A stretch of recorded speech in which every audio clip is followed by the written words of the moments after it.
Get Heavy Podcast, hosted by Craig Casamas and John Scheimer.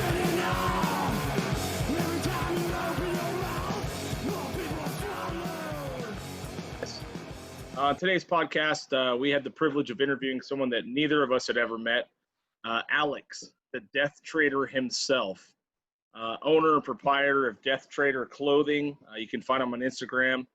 They put out some pretty amazing stuff you'll see in the podcast. We talk a lot about his artwork, a lot about punk rock, a lot about the origins of the company, the inspiration on where he comes up with his imagery.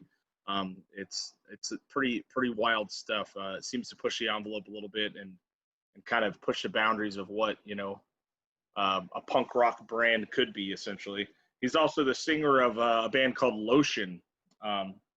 And L.O.T.I.O.N is another band that's, heavily punk rock, electronic, covers a lot of different aspects. It's pretty interesting music.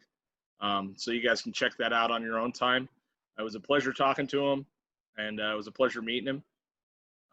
And so we also, just a reminder, we have our masks for sale, and our t-shirts will be here hopefully within the next week, just some lag time on that.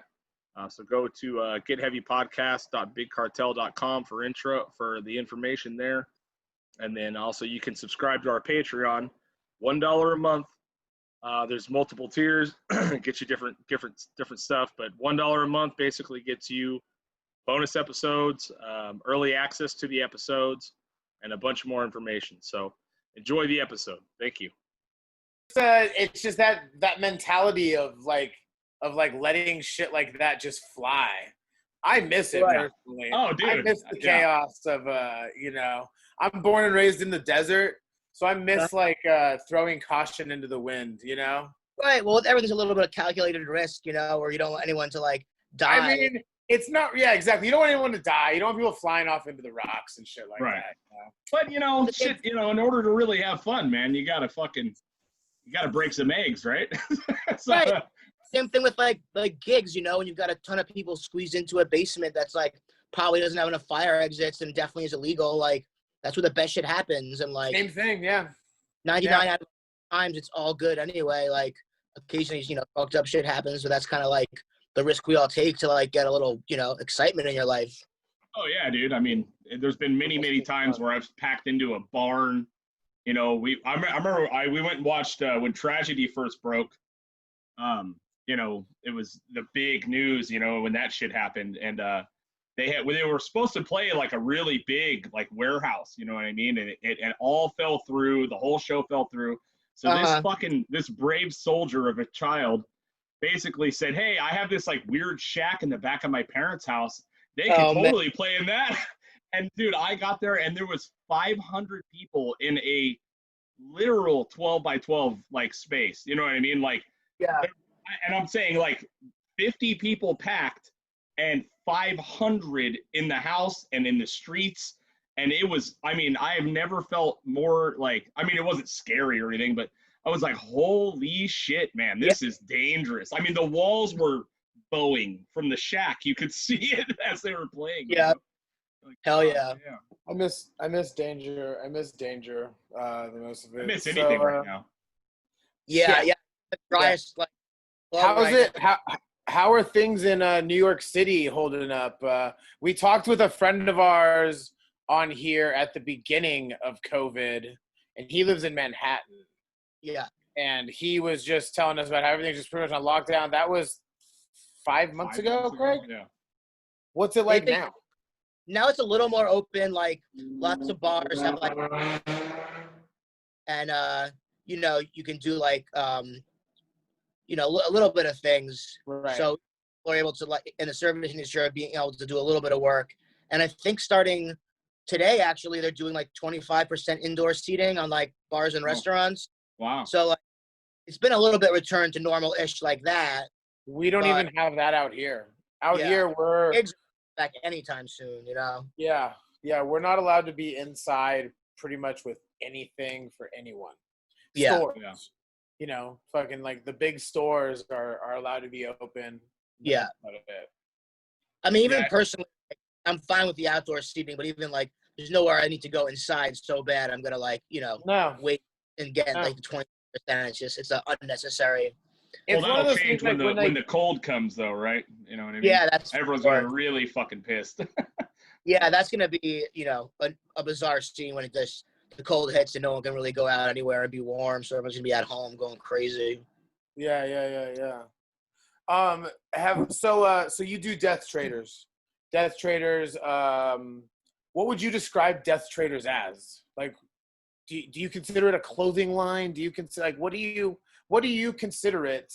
Because I feel like that a lot of these, like, you know, little companies that like you do and a few other people do are kind of more like helping push, like, you know, it's like the modern day like movement pushers. You know what I mean? Kind of like putting It is. our It is. design out there. Go ahead. It is an apparel and clothing line, but it's like, I guess the main difference is as opposed to like a lot of other brands that have got like a creative team and a, you know, whole crew of people doing shit. Like, it's just me. So it's Yeah. like, it's just the given name of the clothing and apparel and wearable aspect of like my art. Right.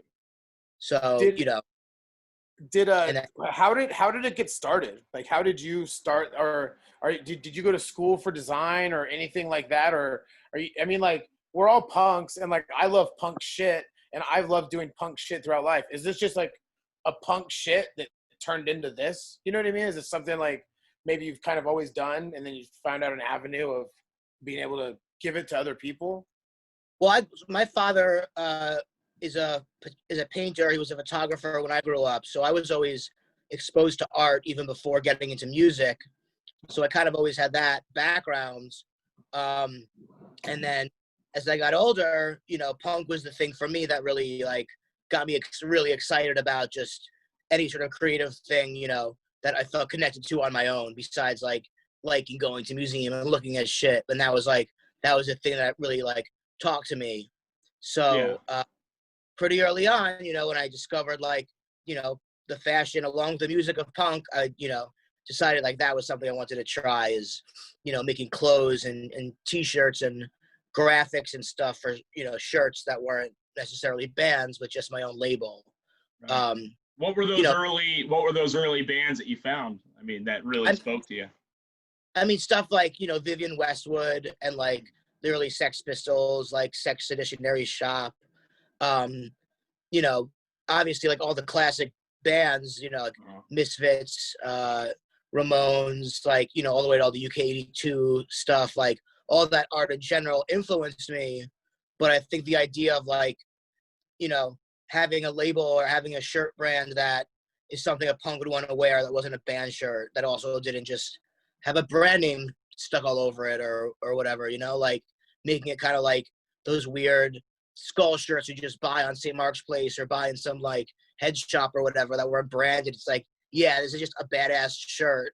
Who knows, like, who made it, you know? And that was kind of like my guiding philosophy, you know, just making weird shirts that, you know, whatever. Took a little or, bit of digging, a little bit of research to find, you know, like coming from that like zine culture that we came from, or, you know, me and John at least, you know, back in the day, it was like you really had to dig, you know what I mean, in order to find a cool fucking something, you know. So yeah. when I saw Scheimer showed me your stuff a little while ago, you know, and I just thought, like, first of all, this is like this is like, it's almost like Maoist military fucking, you know, punk rock, like weird shit that, you know, there's like such weird militaristic like elements about it, and then also, you know, the you know, peace and all that it seems like crass and all that stuff, but I love the fact that it's not, you know, riddled with logos, you know what I mean, and stuff like that, like you know, where you see like a lot of these bigger like Lurking Class and all that, they do some cool stuff, you know, but it is an actual brand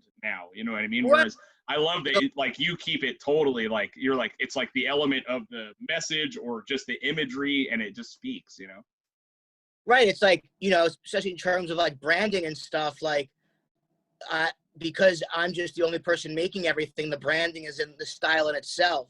So I don't need to splash the fucking branding giant in there, you know? Exactly. And that's, you know, like, sure, sometimes like someone will look dope with like a giant Nike logo splash across them, but like, you know, a lot of times you just want to wear something cool and like you want to wear it, you don't want it to wear you. So unless it's like you know, a band you really want to rep or like something like that. Like, I feel this is a giant mistake with like so many brands and artists, even when the artwork is dope, is like, oh, this is a fucking sick sculpture or whatever, but then it says your fucking stupid brand name giant over it. Like, Yeah.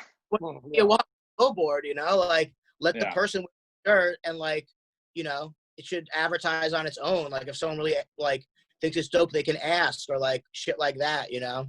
Yeah. Well, I think it's cool that, you know, breeding that culture that you gotta be brave enough to walk up and be like, dude, what is that? You know what I mean? Or, you know, obviously you can find it on the internet, but you know, if you see someone walking down the street, like I got that skull shirt recently, you know what I mean? And I've had like 3 people be like, dude, what is that? And I'm like, I don't know.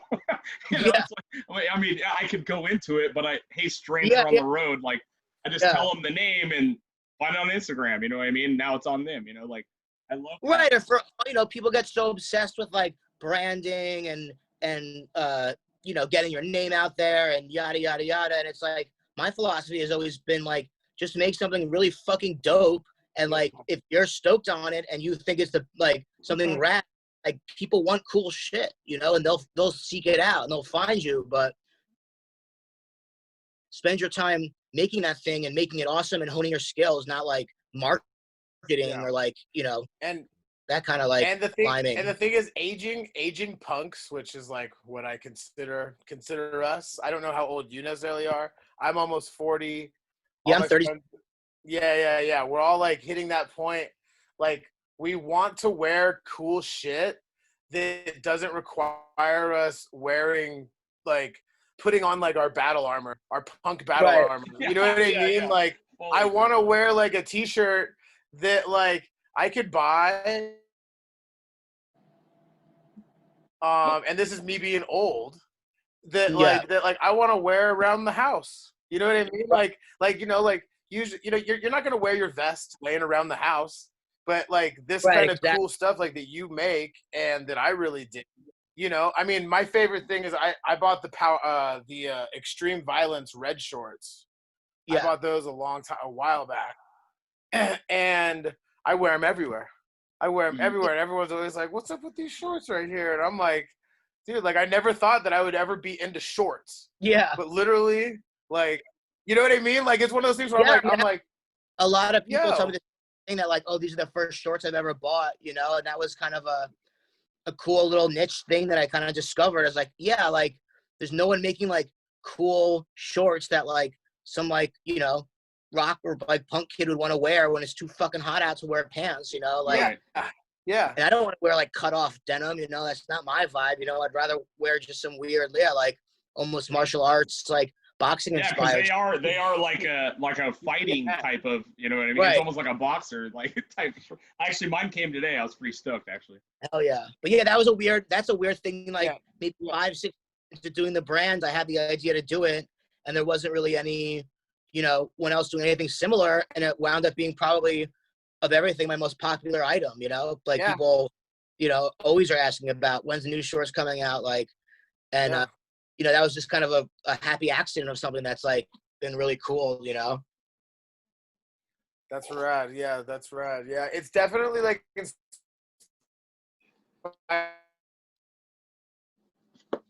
Shimer, we're losing you. Punk promotion company. We've been around. Oh, Shimer, we're losing you. Yeah. First year.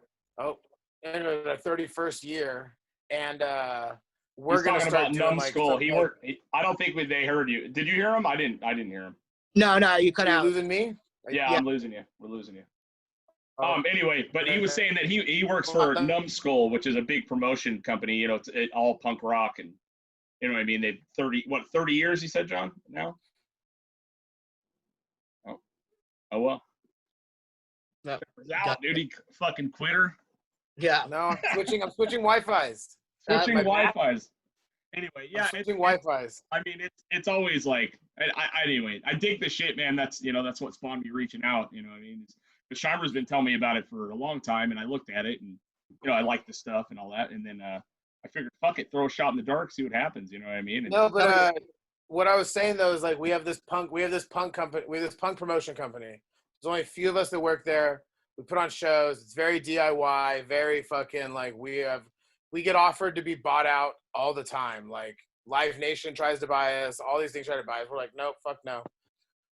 I've always wanted to do like limited clothing stuff, and I'm gonna make shorts because you made shorts. And I was like, these are the greatest shorts ever, and we just need more punk shorts in the world. Hell yeah. You know, so I think I've got some homies who've got some like crazy like Discharge and like Sex Pistols, like weird embroidered shorts they got from who knows where, but doing some shit. Dude, here's the new slogan: make shorts punk again. You know there you go. Yeah. So you're gonna need it.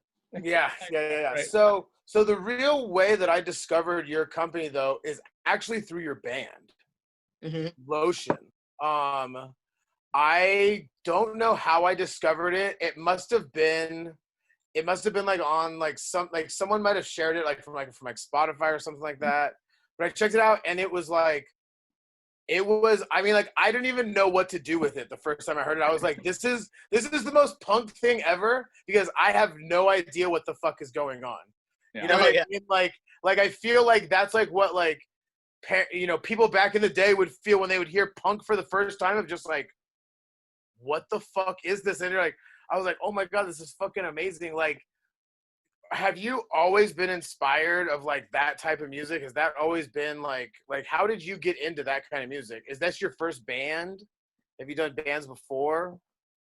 So I've been in, you know, a handful of bands before this, nothing like particularly of note, but you know, like I was, you know, a hardcore like mohawked punk kid like as a teenager, and then, you know, getting older and just getting into all kinds of punk. You know, I got a lot into, you know, post-punk and then electronic and shit like that. So before L.O.T.I.O.N, I had a kind of more like a synth pop kind of bands.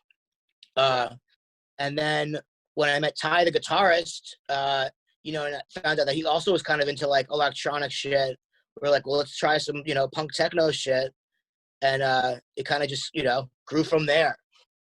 Yeah. So, yeah, you know, it definitely like when I first heard it, I was like, I feel an Atari Teenage Riot vibe. You know what I mean? There's definitely like some punk rock shit going on here. You know what I mean? It's kind of awesome though. You know, like totally like ignorant to like, and still pretty much are like as far as like production and like using like, you know, Logic and like, you know, all this other shit. Like we do everything ourselves, but like I think because like we're so amateurish, it still kind of keeps that like ignorant punk ridiculousness that like is part of the charm of it, you know. If we were like expert producers, it probably would sound different.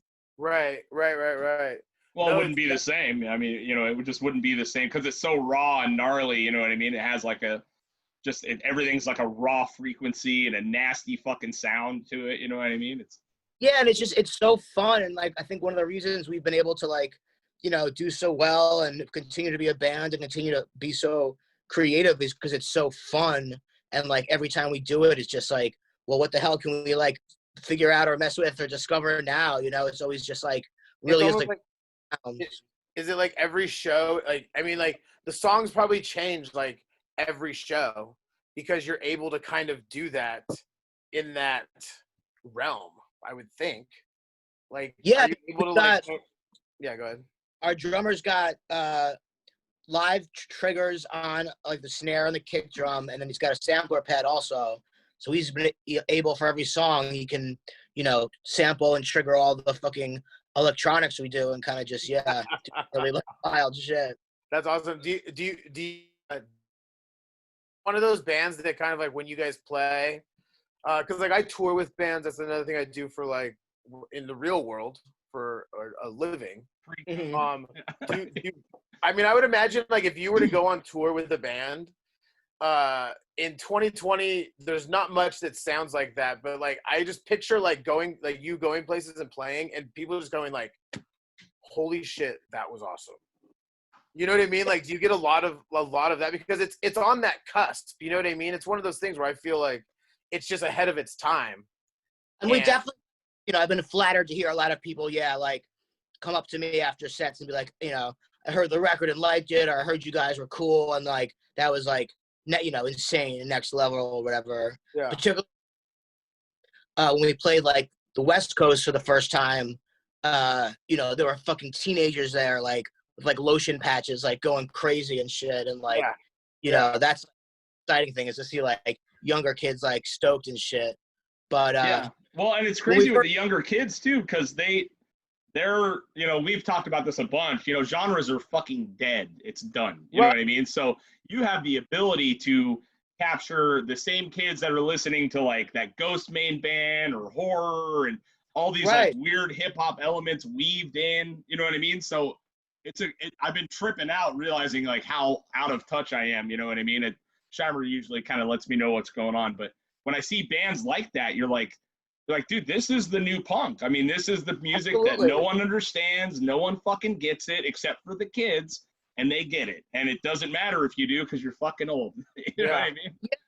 Like, listen, punk, particularly hardcore punk and the stuff that we grew up like with, there's a tribalness to it. And there's like there's a specific, you know, thing that goes along with that like we understand, you know, as like, you know, punks. Right. But the problem is that it gets so obsessed with its own history and gets so scared of all the other shit that it kind of, at some point, like, becomes redundant, you know? And it's like, I love fucking ripping D-Beat and all the other shit, but, like, at some point, that's just, like, oldies, you know? If you can't, like, update. Exactly. You want to move forward.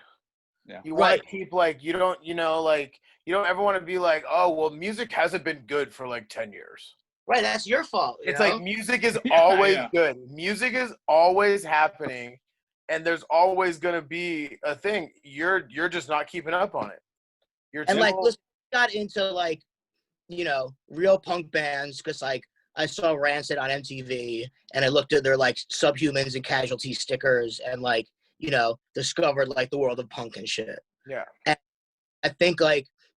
It's and when I was a kid in the 90s, punk was fucking gigantic because of Rancid, because of Green Day. There was like a trickle down effect where like there were crusties and fucking raw punks and like real punks everywhere. And I think it's like if you want like this tradition to continue, there needs to be like real bands that are like hitting teens, that are hitting, you know, bigger audiences that still are gonna wear like Doom shirts and fucking, you know, Blitz patches or whatever, and like keep these like underground, you know, things alive. Otherwise it becomes so niche, it's just like cosplay. It becomes a parody of itself. I mean, punk is cosplay. 90s punk is, I mean, it's true though. It is true. Because it's like you know, you're just like I said, the kids will always know. And the thing to realize is that the kids will always stay the same age. You're just getting older. Exactly. You know? And I think with the internet and like globalization, like this idea of like genres becomes it's gone. Almost, you know? And some kid might be playing electro, hip hop, punk noise, and maybe they know all the cool bands, maybe they don't know anything and they're just vibing, but like there's always gonna be something that like we don't get that like the next generation's doing, and that's okay. Yeah, exactly. That's the way it should be. You know, I wanna not understand. I want there to be a thing of like, oh shit, like okay, the flag has been taken, the torch has been passed. It may not be going in the direction I thought, but fucking so what? Neither did punk. You know what I mean? I mean, I think when you're cool. when you're a kid though, and like a kid punk, all you think about is what's happening right now is going to happen forever. Oh yeah. Right. You know what I mean? And then 3 years go by and you're like, fuck. Everyone's but you know, I think that the music we make, you know, is like exciting for me because we're like using these different elements, and I think hopefully it resonates with, you know, people of different genres and ages and shit. But even still, like there's bands I've heard that are on TikTok that are like combining like 50 different elements, you know, that are just like, you know, make us look fucking traditional or like, you know. Yeah, it's great. I've been telling my daughter, I have 3 kids. Shimer has 2 kids. And anyway, but my kid, I'm constantly shocked at like the music that they listen to on YouTube, like, and you're like, dude, okay, it sounds like Nirvana, and it sounds like Heart, and it also sounds like a terrible YouTube song, and it also fucking sounds, and you're like at the same time, and then it has 5 billion views, and you're like, oh, Yeah. okay, so I'm an idiot. You know what I mean? Like, there's, you're like, what the fuck? And then I caught my daughter. I walked in and she's listening to Duran Duran yesterday. I'm like, what? When did that happen? You know what I mean? You can never tell like what it is. I mean, it's so funny. Like with punk, so much of it was supposed to be like kill rock stars or whatever, but like it wound up being like, you know, worshiping our own rock stars. Yeah. But then like first generation, it's like people like who the fuck is Kurt Cobain? Like who the fuck is Nirvana? I don't know. I found this like weird 80s song, or like I like this band, like whatever. That's weird, man. It's a trip. I love it, you know. And we got friends. I don't know what I mean, I'm sure there's all pockets out there, but you know, I mean, traditionally Oxnard, Ventura has a very extensive punk rock history with Nardcore and all that, and we're very synced in with what's, you know what I mean. We're very good friends with all these people, and we've been playing music together. You know what I mean? That's where we're from. We're from Ventura and Oxnard, or well, Shimer is from the desert as well too. But, anyway, but you know, you see a lot of pushback for shit like that here because they just don't get it, and it's not their job to get it or whatever. But you know, the shows are starting to come back. Like after, I always say that Trump, you know, bad politics makes good music, you know, so shows are starting to be massive, and you were starting to see hundreds of kids at 15, 16 years old coming out to punk rock shows again, you know what I mean, and all that stuff. But I mean, but then you see punkers surprised by it, and they don't know what's going on in the world, you know, but is there a vibe of like people that believe the same shit as you out there, or is it very still like New York fucking hardcore, that's it? No, I mean, you know, New York is so big and diverse that like I can't even speak to like what else is going on. But like as far as like what I do, like, you know, that was kind of like what reinvigorated me, like moved to New York and was kind of like, you know, early 2000s, there wasn't much like, you know, cool shit happening. It was like the, you know, the fallout of like the street punk 90s. And then all of a sudden these kids that were like a couple years younger than me started bands like Crazy Spirit and Dawn of Humans and Perdition. And I was like, oh my God, this is like the coolest modern music I've ever heard. And, you know, we, you know, became, you know, friends quickly. And then, you know, just that whole Toxic State scene kind of, you know, I think we all kind of came up together, you know, them using me like visually and, you know, starting Lotion a little bit later than doing the artwork and stuff.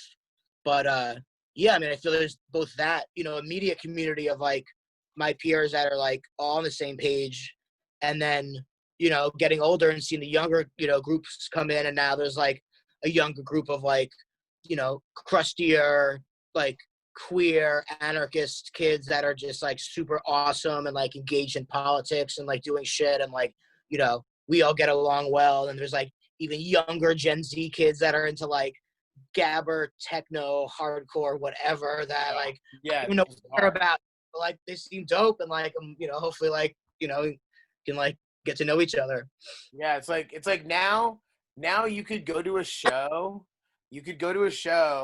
and see a band, and you've heard this band, you're like, oh, it's gonna be the craziest thing ever, and it's like watching a hardcore version of Suicide, where it's just two people up on stage, and it's like, and you're like, holy shit, where is all this noise coming from? And these people are fucking going bonkers, and they're making everybody, including myself, uncomfortable. Yeah. Yes. You know what I mean? Like, that's what I was saying. I'm like, yo, make me uncomfortable. Like, or I think it was just nice, like getting to the point where like, you know, you're not so like, oh, like I like D-Beat, or I like Crust, or I like, you know, hardcore or whatever. It's just like, I don't know, I like it all. Like if your band's cool or weird, like I'm open for it. Like, let's make it weird, or like whatever. Yeah, exactly. I think like, you know, anyone that, unless you're so like self-conscious about yourself as a punk or something, you just like be cool, be open. We all like everything from like ABBA to Motorhead to fucking disco to hip hop and whatever. Like, you know, it's all like, there's nothing wrong with liking it. I was on tour like a year and a half ago, and I made it to Philly, and I had a day off there. And my favorite night of that tour was we went to this gay disco, and they had an ABBA night. And I mean, I danced for hours on end. and it was What? amazing. There's I no mean, there's rules. more like a punk that only likes punk, you know, like Oh God. it's like there's so much like you know, we all obviously like have a very special place in our heart for, but like there's just so much more to music Oh yeah. and like you know, It's like art. meeting it's like meeting an all-in Democrat or an all-in Republican. You're like, oh, okay. Well, it Good was for you, funny. dum dum. I hung out Great, with you know? I hung out with an old friend this weekend, and they have they have Volkswagen buses and stuff like that. And I jumped in the car with them to like go for a cruise up the coast. And they're like, "Oh, John, you DJ, you know, you're the music guy." And I'm like, "Okay." I'm like, "What's everyone been listening to lately?" I'm like, "What are you guys all listening to right now?" You know, these are all old friends from back in the day, and they're like, pretty much just like 90s punk. And I'm just like, Okay. okay, like, what am I supposed to do with it? Like, you know what I mean? Like, I want to take people on journeys when they say, like, because, like, I'm constantly looking for music, you know? Like, I As want soon to as a hear new Lotion shit. song comes on, they're gonna be like, like, Yeah. Yeah, I want to make them uncomfortable. The other guys in my band, which all three of them are like an encyclopedia of music, like you know, on I would say on most genres, like would outshine me in like knowledge of everything. And like, but still, if like you know, either of them are controlling like the like radio, it's either gonna be like Blink-182 or like Italian disco or like maybe new metal or like you know weird pop like Britney's you know like Taylor Swift or like J-pop like you know people like weird shit. Yeah. For a long time, we came out to my old band came out to an MIA song every single time, dude. Like for years we did that, you know, or whatever. It's, you know, we grew up like my old band. We all worked in the same record store together, so it was like, and then Shimer too has always been just a music you know, audiophile, but you know, Shimer was with us, you know, 90% of the time when we tour and play. But yeah, it was always like, dude, what can you find that just fucking hits the mood at that point? You know what I mean? And for us, it was an MIA song coming out, you know. The drummer of my band is also like a lifelong like record store guy, and like the amount of like musical knowledge that like like people who work in record stores acquire is like insane. Yeah. It's used to. Now it's not at all. You know what I mean? Now they Google. I went in the other day and asked about something, and they were like, let me Google it. I'm like, you dickhead. You're a fucking failure. We should burn this place to the ground. Yeah. Some guy tried to trip me up with a traveling Wilburys question, and I was like, it's a traveling Wilburys, dude. And he's like, how'd you know that? I'm like, fuck off. Fuck off. Yeah. You know what I mean? How dare you, sir? Don't fucking do that shit to me. Don't do that shit to me. So, you guys recently played a show with Strike Anywhere. Yeah, in Jersey. How was that? Strike Anywhere, dear friends of mine. I've traveled with them. I've toured with them. Me and Eric were totally dorking out about Lotion playing with Strike Anywhere. I was with them on that tour in December. And I was like, dude, you got Lotion coming? I'm like, I'm gonna fly out just for that fucking show. You know what I mean? Like I was almost there, but then life was not having it. But like, I mean, it was interesting because they had asked us to play, and they actually asked us to do a couple shows, which we couldn't do for scheduling. We did the one show, and like, I mean, I remember going to see Strike Anywhere when I was like 15 years old, you know? So like, that was like pretty like, you know, it was huge, like, you know, flattering for me to like have them like we're into your band, come play. But the venue was big, and I will say like, I think that the average Strike Anywhere fan is not. Like, what the fuck? Yeah, probably the same guys in a VW bus traveling up the coast. Right. My perspective, it felt like a little bit of like crickets, you know, at the end of the set. That's fine though. That's good though. Right. There's a couple people that were super stoked, you know, and a couple like, you know, see some Instagram tags of like, I just saw this crazy band, what the fuck, like, so that was cool. Yeah. I definitely say like, I don't think we won them over per se. Right. Do you guys find that like Lotion, because Lotion is a very unique band. There's not really like, you know, I would say it's one of those genres where there's just so many like there's a couple bands in big cities. You know what I mean? Like there's not really like a scene of that where it's like, oh, you could go to like 3 different noise shows in a week. You know what I mean? Like, do you guys find that you guys are playing lots of shows like that where the bands are just completely different from you guys? And yeah, I'm sure you guys got to be the odd man out most of the time, right?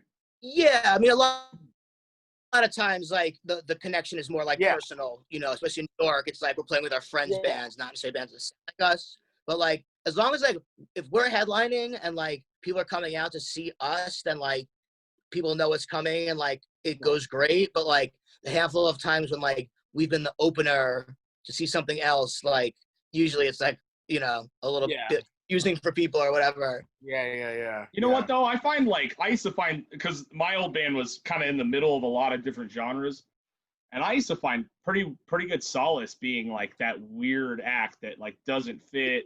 I used to love it, dude. It was a challenge. You'd want to perform, and they'll, you know, you'd pull that shit off, and they'll never fucking forget you. You know what I mean? Whether they didn't like it or liked it, you know what I mean? Like, you know, especially like most like modern like punk festivals we're playing, like we're friends with half the bands playing there, you know. We're not like, even if we're musically a little bit off, like everyone, you know, we're playing for friends and stuff, so like that's not usually much of an issue, you know. I think in our early days there was definitely a bit of like, you know, people confused the first 10 minutes and then like getting one over. Yeah. You know, but now, thankfully, like even though we're like, definitely like the more like odder, you know, band out, like for the most part it's been chill, you know. But it's just like, something like Strike Anywhere, where it's like obviously like you could appreciate both bands easily. They're the core fan of a base of like melodic the hardcore isn't necessarily like, you know, looking for like they're like trying to count it and shit like that, just going, what the fuck is going on? Or like, you know, like kind of like half seriously like tried like, you know, pitching to tour with like, you know, Rammstein or like Ministry or shit like that, you know. Like I was actually telling Craig this. So like I have weird circles of friends, let's just say that. I actually showed your shit to Al Jorgensen at a party at my friend's house when I was like, Al, you need to check out this fucking band. And we put it on, and like, you know, I was just like trying to just get him to like, cause I just wanted to like show him something, cause I was like, oh my god, this fucking is like so amazing, and it made me think of it. And I was like, I can't wait to show him this. And I showed it to him, and he dug it. Hell yeah. He was like, I just remember him looking at me and going, approved. And I was like, fuck yeah. I was like, I just showed Al Jorgensen something. You know what I mean? Like, and but yeah, dude, like it's cool, man. I like different, and I appreciate different. So like it's fun, you know. Like there's nothing more exciting than like listening to some music and all of a sudden you're like surprised or shocked or whatever, like good of any genre, you know. Yeah. How long you guys been a band for? How long's L.O.T.I.O.N been a band for? I think we put the first tape out like 2013-ish. So it started off just being a bedroom project with the guitarist and I. And then after the first demo, we enlisted our friends, Corey, who used to play in that band Lost Tribe from Richmond. Okay. Yeah. He had just moved up to New York, so we enlisted him for bass, and he's been with us ever since. And then initially we had Emil, who played in Dawn of Humans. He played drums for us for a minute, and then once he got a little too busy with other stuff, we've had Ryan from Warthog has been with us for the past 3-4 years at least. Fucking hardcore, you guys are veterans, dude. You know what I mean? Yeah. 5 years under your belt, you're vested now.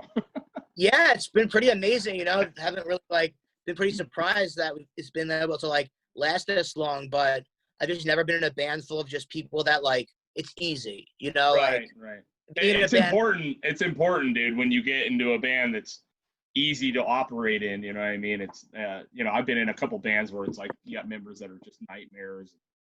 Like, it's obviously the playing is important, and the musician and the writing is an element, but so is like the personality and how do you get along and what's everyone's attitude and shit. It's 90% of it, I think. Yeah. You know what I mean? It's that.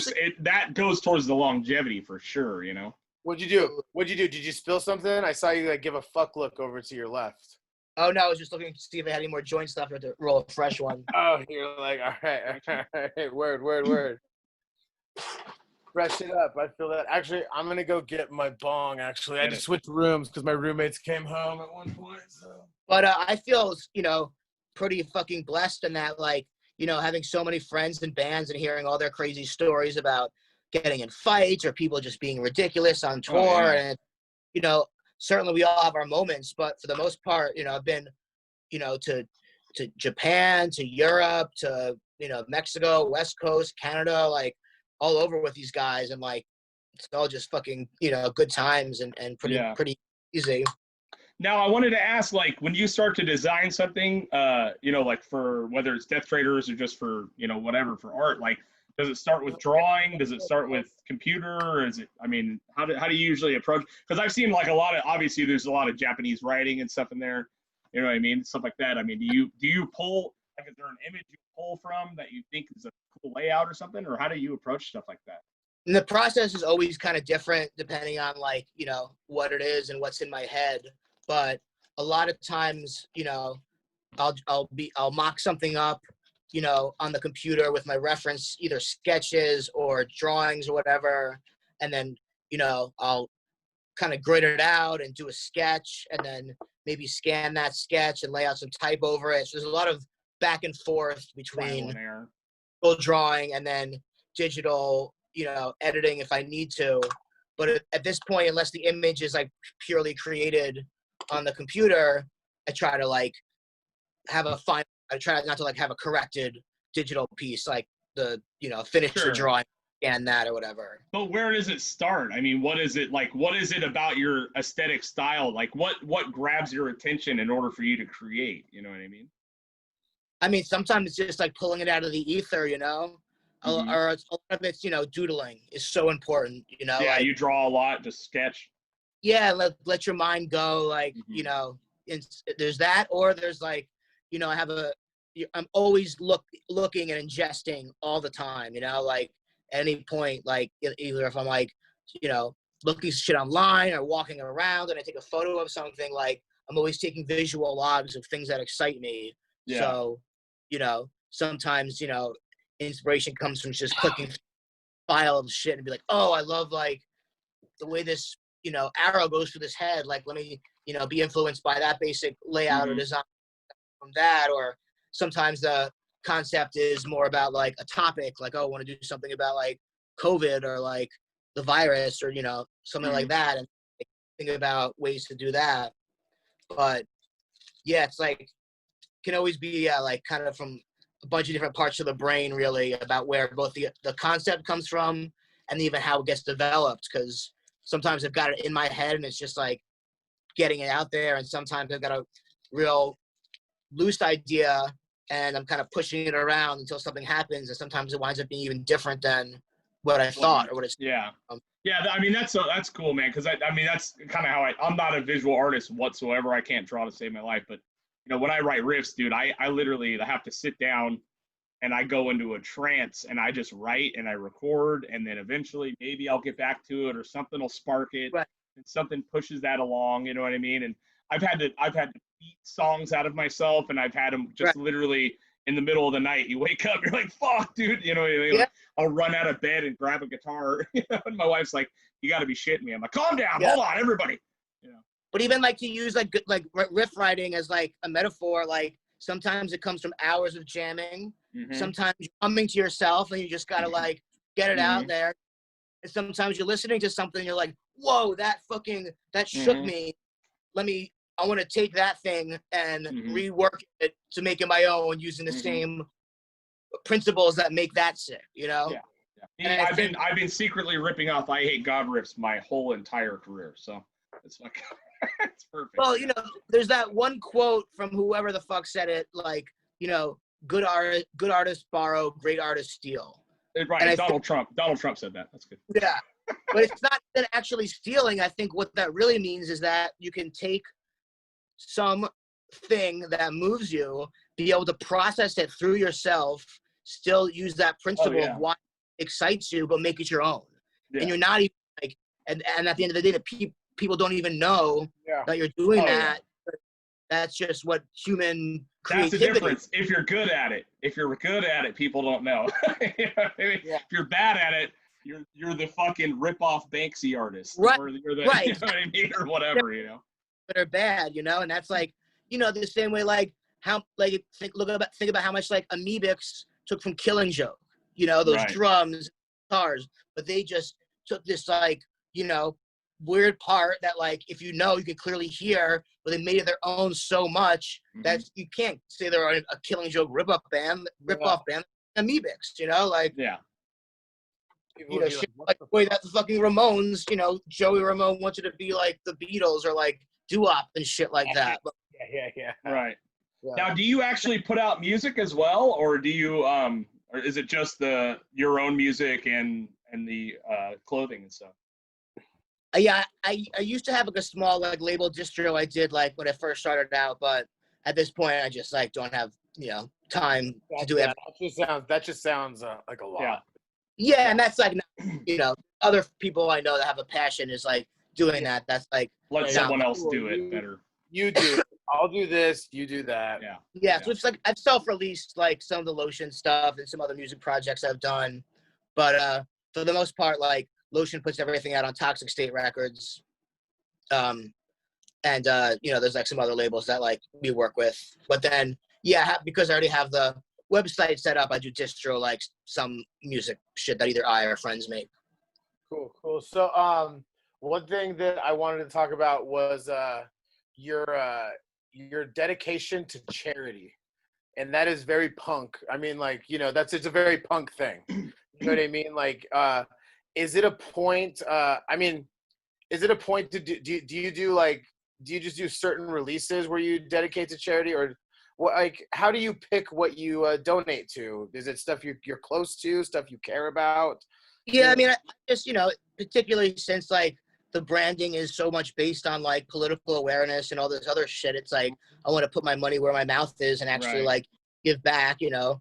Not to mention like particularly in like these times and everything, it's like, you know, I think there's a duty on every, you know, middle class like white person to kind of, you know, set aside some amount of their income to give back to things that are important, you know.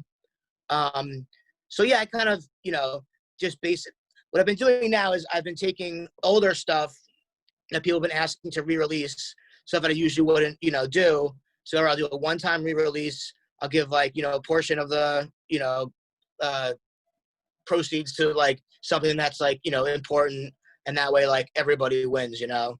Right. What are a few of the things that you've donated to up to this point? You know, if you want to talk about it, or if you want to just say, hey, I've donated to what I want to fucking donate. We've done Bronx bailout, we've done COVID bailout, we've done Rethink Food. You know, I like to do mostly stuff centered around, you know, restorative justice and like homelessness and shit like that, you know. But I think, you know, the actual, obviously there's like a ton of great shit out there that, you know, you can hit. But I think it's, you know, most importantly, it's like, if you can afford to like, you know, give back some way consistently, then like that's, you know, something that like I think you should like kind of build into your business model or whatever. Well, it's important to find something that you know the money's going to be used correctly. You know what I mean? So I find that a lot of like the smaller, you know what I mean, charities that are, you know, really locally, you know what I mean, are going to be better, you know what I mean, essentially, you know, as long as you can find something. You know, for sure, there's like all these like, I mean, I think even like Red Cross is like a scam now, or like dude, it's like 1% of the fucking money that gets sent, you know what I mean? Right. You know. Yeah, I think if you can put the, you know, I know one that I could be completely wrong on that, by the way, guys. No, but on the 1% part. Bigger the organization, the like sketchier it is. Yeah, you see it. Yeah. Right, there's one called Glitz that we gave to, which is just like giving like a community, you know, gay, lesbian, and transgender like house for like, you know, people of color, like locally really able to like buy a fucking house in Brooklyn to have like a safe space for like, you know, kids and shit like that. Like, so, yeah, I think like particularly like you have smaller community stuff you can give to, you can actually like see that, you know. And the thing is people we need people to donate to these things. You know what I mean? These things aren't going to exist without donations. So commendable of you. You know? Yeah, it's barely even with the issue of like, oh, should I even be posting about this? Is this just like somehow like doing some like branding off of shit? But like, and someone could, easily have that perspective. But for me, it's like, like, I want to post my receipt to be transparent. If I say I'm going to like give to something, they'll like be able to prove it. And also like, I don't know, like if I'm a brand that people think is cool, I want to make this cool, like I think this should be like the standard for like every like business that can like afford it to like, do some sort of thing. And it's like, shit, it's no sweat off me. Like, I'm just like doing some extra project I wouldn't have done. And like, yeah, pay me forward it's cool to think that like people in the future would be like, you know what? Like, what do I want to donate to? Oh, do you know what? I saw Death Traitor. I remember Death Traitors donated to some shit. Let me go look on their thing. And they'll donate, you know what I mean? And then that's on you, you know what I mean? Like, because you put it out there, it's like you said, it's making it cool to want to donate and help out. And it's it's also very punk, which is how we all roll, Yeah, hell yeah. High tide raise all ships. You know what I mean? Everyone's. How do you deal with how do you feel about like the extreme PC culture that's going on like right now? Do you have a problem with any of that? I mean, obviously we're all pro lesbian, gay, trans, all not fucking anti-racist, all that stuff. Those things are basic, but how do you deal with like how is the PC culture in New York? Does it get a little much or because you see what happens here in LA and stuff, and it's everyone's trying their best, but then behind doors you see what's really going on. You're like, oh, I don't know.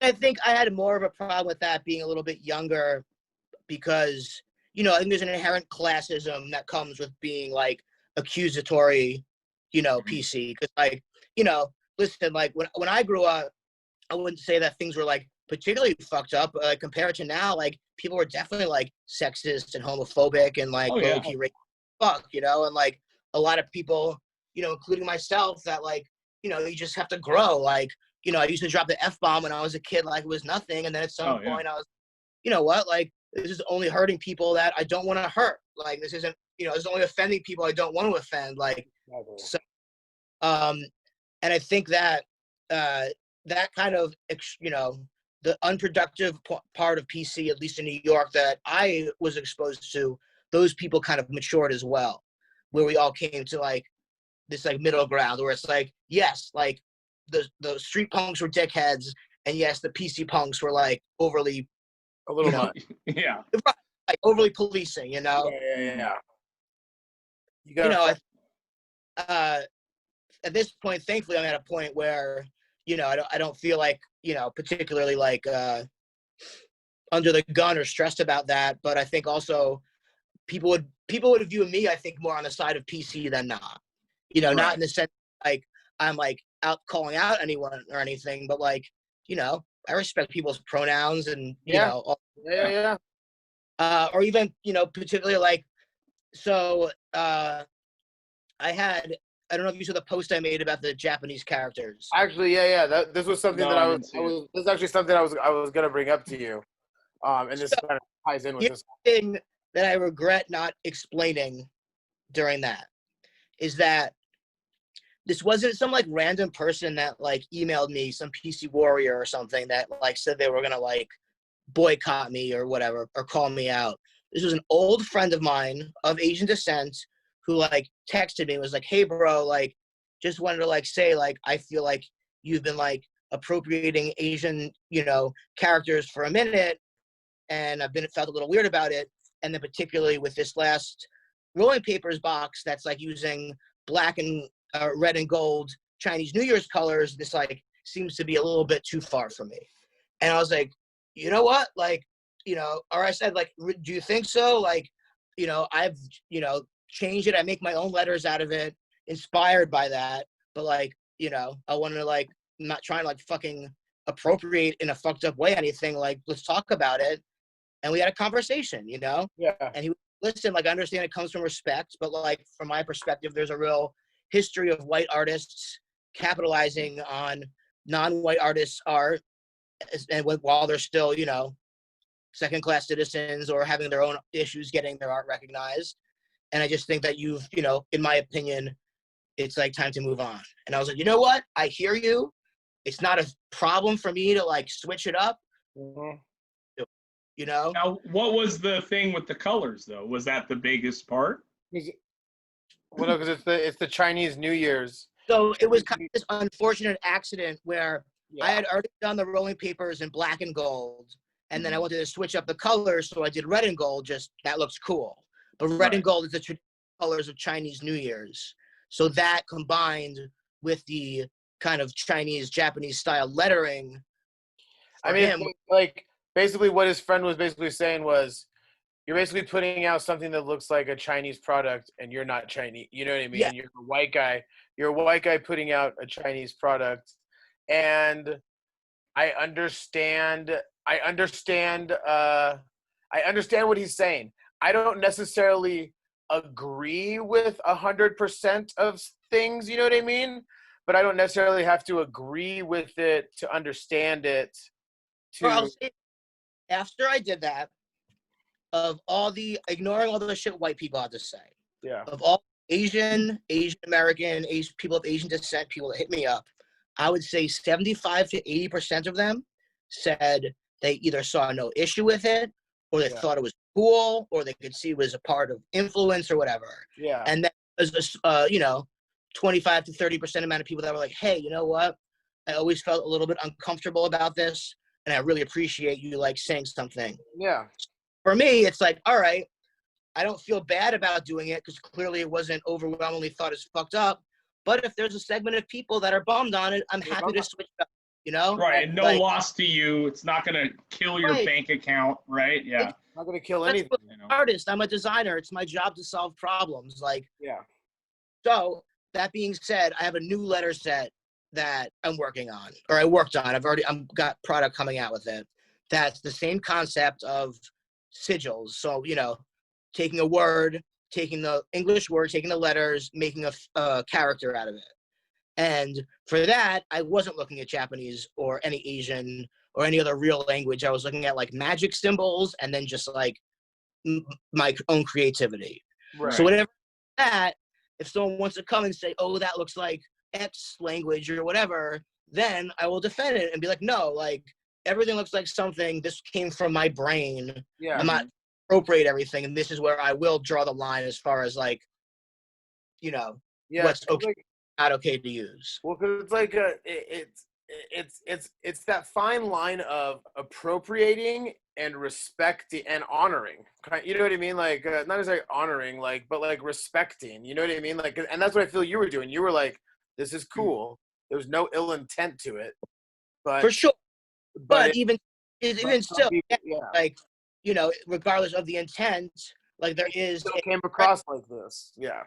of this happening, and as someone that, tries to be aware of that, and it also is like branding myself as like the brand of like anarchism and like empathy and all this, then like I better be true to my word, Yeah. And again, like, the only people that were negative about it were the weird like trolls that were like, oh, you gave in to the PC warriors. Right. Like, Yeah.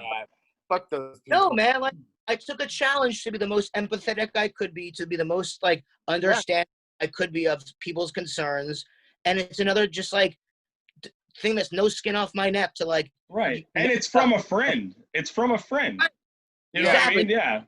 I get that. And I'm generally a guy that's like, fuck you. Like, I don't who's got time for that? I'm not, me, my intentions, blah, blah, blah. I'm not unreasonable, but I am the guy that's like, you know what? Everyone's got feelings.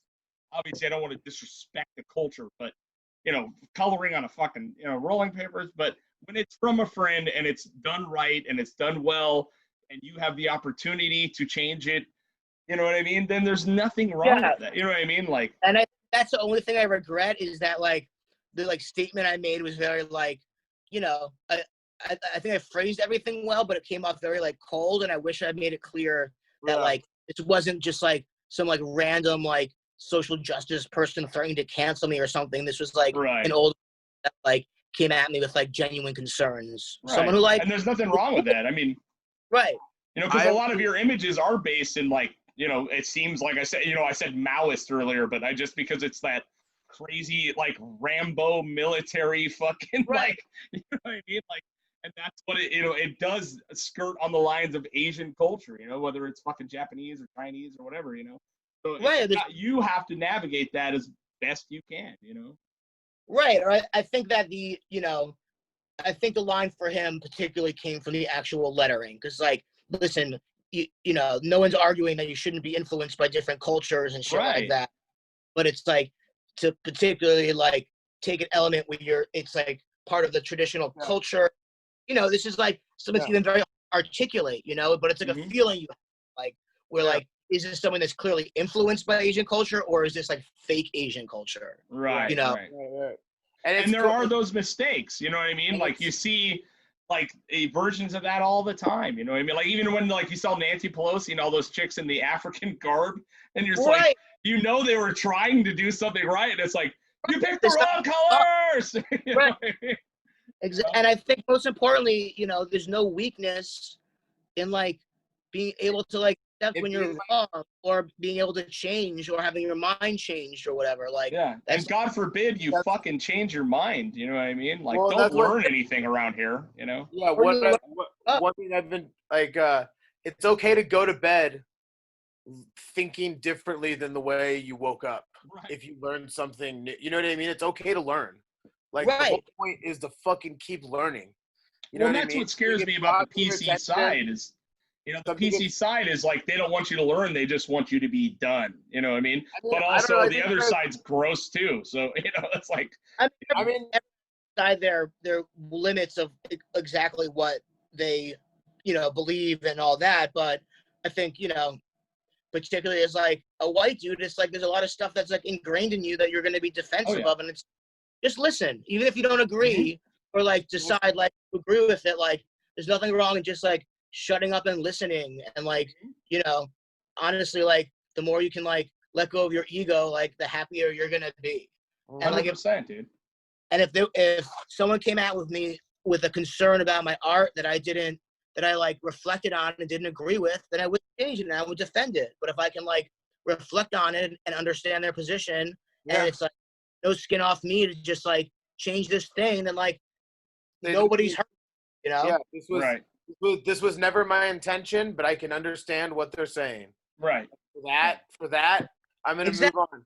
It's like even the people that are uncomfortable with it, no one had anything bad to say. The only people that had anything bad to say were the like trolls that thought I was like they're gonna always have something to say. Yeah. I'm not interested in selling my artwork to those people anyway. It's crazy. It's crazy that we live in a time where you have to explain empathy. Right. You know what I mean? It's like hey, look, look, I didn't see it like that, but someone brought it to my attention, and holy shit, I see it like that now. And you know what? Guess what? I'm gonna change. I'm sorry. People go like, you fucking pussy. And you're like, what the fuck, dude? Like, I'm hurting someone. Like, God forbid. With punk, there's this like, ingrained, aspect of like shock and awe and like offending or whatever. But like, that changes like what that means and who does that mean to, and like just being like offensive for offensive's sake, or being used as an excuse to like be a dickhead to whoever you want, like that's not really like that punk. That's just kind of being the average American asshole. It's being a fucking asshole. Yeah, it's a slippery road. You know what I mean? It's just so funny because it's like you think about Sex Pistols wearing swastikas and this and that, and fucking obviously it could never happen. Well, I mean, I guess it could happen, but that it's like the bar for being offended has gotten so low. It's like, well, I mean, but the thing is what happened, dude? But see, the thing is pretty clear cut. You could punch Nazis; it's not a fucking problem. You know what I mean? That was always no problem. It actually is. Now it's even like, whoa, man, what? It's like, dude, when did punching Nazis be a fucking problem? Right. You know what I mean? Like, I mean, now you're gonna get this whole like generation rift, or like you're having people come from like even like, I think you guys are a couple years older than me, like, but I started going to shows in the late 90s, and I saw some like pretty gnarly and sketchy shit where like, I'm happy things are the way they are now, and like the light years coming from that, let alone I'm sure the 80s, but I don't blame some like young ass trans kid who's like been fucked with their whole life, and then they hear about punk and they're like, this is supposed to be a safe space for the freaks and the alt and like people, and then they come, and then there's still some fucking jock dickhead like saying like some like shit, you know, calling them a fag. Yeah, exactly. Yeah, right. exactly. Yeah, it's like, fucking. aren't these people that found punk in the first place? Like, yeah. Like, well, me and my friends, a couple of us, we say, you know, we've been punk since punk was a hey faggot, you know. Yeah, exactly. And we were like, yep, that's us. Getting, you know, just like getting, you know, call that constantly, you know. Yeah. I think we were probably the last generation that like it was actually still kind of like, whoa, look at those guys, you know what I mean, or whatever. Like it was still kind of counterculture. I think probably your generation was probably the last fucking ones where it wasn't a hot topic deal, and now it's a part of being 13. You know what I mean? Now it's built into the DNA of, you know, you're a punk rocker from the time you're 12, you know, fucking 16 or whatever, you know. Whether you carry it on for life or not is a different animal, you know. I mean, I think that the nice thing about like our kind of generation is that kind of we've been able to like grow and age with it better, you know, where you can have this balance.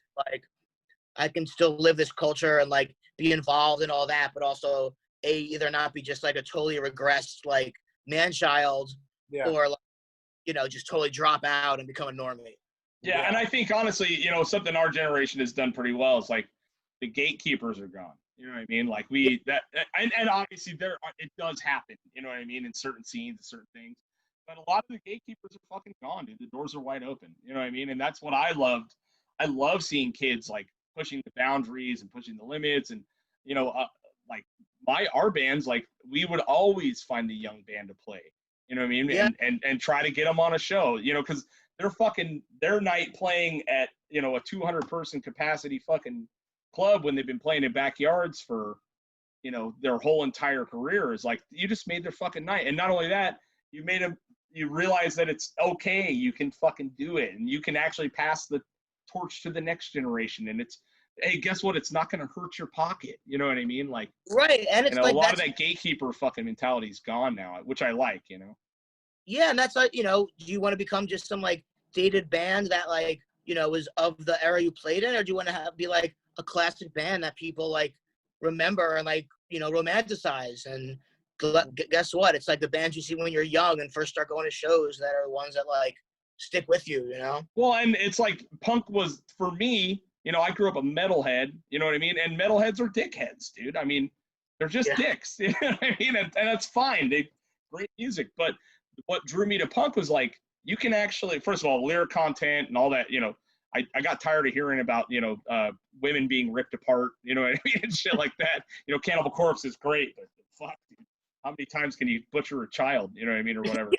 And then, what drew me to punk was the fact that, you know, you could go to your biggest, most favorite band on earth, and if you catch them in the parking lot, dude, like, you can talk and you can fucking hang out and you can converse with these people. And it's like, you know, meeting your heroes is usually a bad idea, but like for back then, I don't know how it works now, but you know, I always wanted to continue that tradition. I didn't want to fucking blow someone off, or, you know what I mean? Whereas when I was a kid, I'd go to metal shows. It's like, good luck trying to fucking talk to some 27-year-old fucking long hair who's wasted out of his mind. You know what I mean? That it's gonna fuck about you, kid. You know what I mean? Like, not to say all metal's like that, but that was what drew me into punk. It's like the fact that you could meet your heroes and you could fucking talk to them, and you could, you know, and they didn't treat you like a piece of shit. You know what I mean?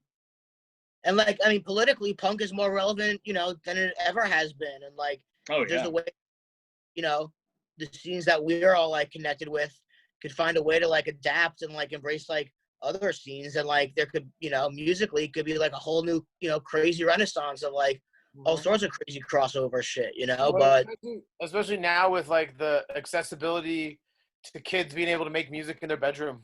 Oh yeah. You know what I mean? Like, you don't need, before it was like you need a practice room or you need a place where you and your 3 friends can get together. Now you can fucking email music back and forth.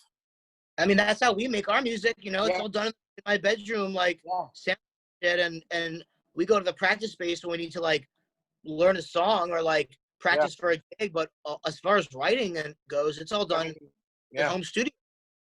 Yeah. That's the future. That's the It future. is, man. That's what it is. My daughter is making beats right now on her fucking phone. I'm gonna have to bail soon. I have Oh, no worries, man. Well, let's wrap it up.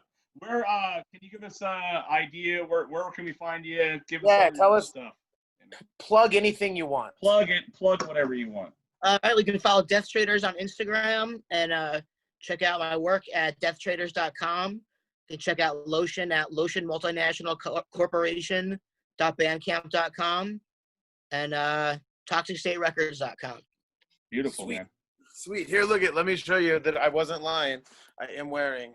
I know. There you- Look at my shorts came in today. Hell yeah. Cheers. There we go. Look at Traitor. So much for having so I don't know what is. There we go. Yeah. But cool, man. Well, it was good. It was good meeting you. Good talking with you, bro. pleasure. Dig your shit. Thank you for existing and fucking making shit cool, making punk shit cool. Hell yeah. Right, Have man. a good Hell yeah, man. Smoke Shit. it up. Smoke it up.